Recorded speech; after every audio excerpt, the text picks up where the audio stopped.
Today I'll be talking about the layoffs in the games industry and how that has impacted overall. The games industry has experienced a significant amount of layoffs since the start of 2020. 2020 is when COVID started, and that stopped and slowed down a lot of companies, which are still trying to regrow since then.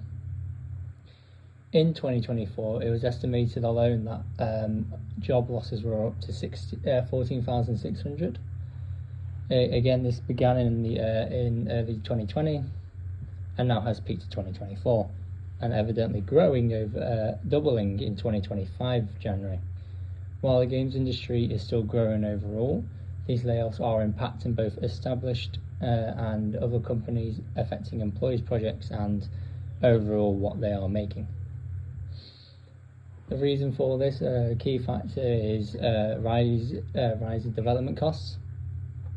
The high cost of creating games are straining budgets and forcing companies to cut staff. There is also market shifts and declining revenues, AI automation, and post-COVID contraction. Post-COVID contraction, the industry contracted after the pandemic boom, leading to studio consolidation and job cuts.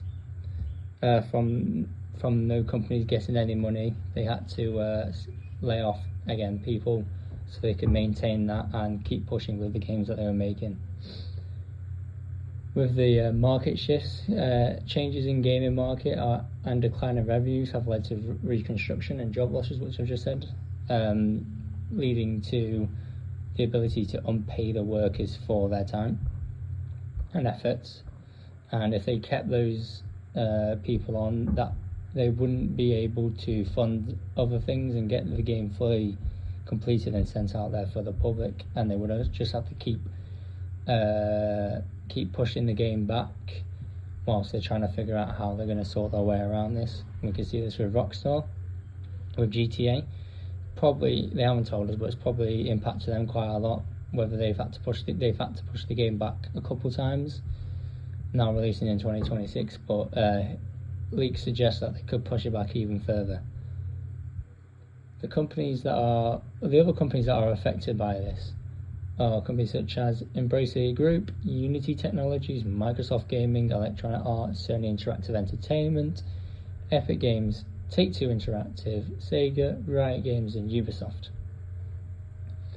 The impact this has had is the job losses and impact on careers, and this makes it harder for other people to find jobs in the game industry, whilst there's already people who have had more experience in them being there, have their job lost, and then fighting for another job. The layoffs are impacting game developers' careers and forcing some to leave the industry as a whole, where they might not even get a chance to rejoin another group and continue more work, where this might lead to push people to do other things in life, which isn't great. Well, who knows? There is a loss of intuitional knowledge. Companies are losing employees with long and valuable skills, and this again doesn't help the game overall, but they can't afford to keep them on. There's also going to be project cancellations, leading to as in the layoffs can lead to cancellations of ongoing game projects, which some people in terms of the public were probably really excited for, and then had the unfortunate news that they had to shut down.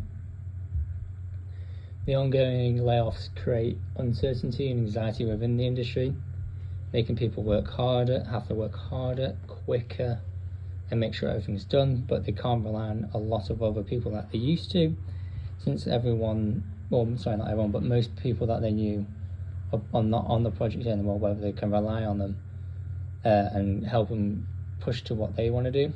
And this is now creating more anxiety and stress, and makes people feel bad and unable to cope with the current working conditions. Looking ahead, while the layoffs have been significant, some sources suggest that the pace of job losses may be slowing down this year, but as of recently we've found out that it's doubled over time in terms of the layoffs, and how many there were since last year. The impacts of the past few years will likely continue to be felt in the industry, and people currently looking for jobs are going to struggle to even find a job in the games industry, as they're competing against people around them, and obviously the ones with more experience who have been laid off by the games industry. And everyone will be fighting for more spots, even though there's not many anymore. If COVID didn't happen, then everyone would probably have an equal chance of finding somewhere in the games industry to push their agendas and ideas on what they want to make. As of 2025 May, there's still companies out there having to cut budgets and stop projects from happening. There's a couple of news articles here saying Fate of Codemasters WRC team uncertain as EA pauses World Rally Championship series. This follows a 300 job cuts from Respawn and EA in teams earlier this week. Another one from EA was that they had to cut another 200 jobs in service and driving future growth, bringing the total job losses to around 300. And Respawn had to cancel 2 early stage projects and cuts Apex Legends Star Wars Jedi teams, resulting in 100 more layoffs. And this seems to be still going on, so no matter how many people they bring in, they're still cutting off a lot of other people, which is going to pretty much slow the games industry down over time. And by the end of it, there won't be as many people as probably there'll be like 4 times as less people as there were back in 2020. Another company, AppLovin, cuts another 97 jobs, including CEO of the Studio Machine Zone, and has filled several worn fillings since 2022, where 120 jobs were impacted in November and 126 in October. There's also the Australia's largest studio, PlaySlide, announces restructure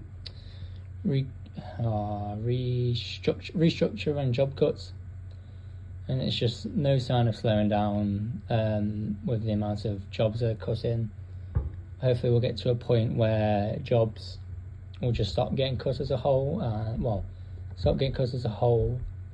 and allow more people to join and build upon the company's ideas and prospects.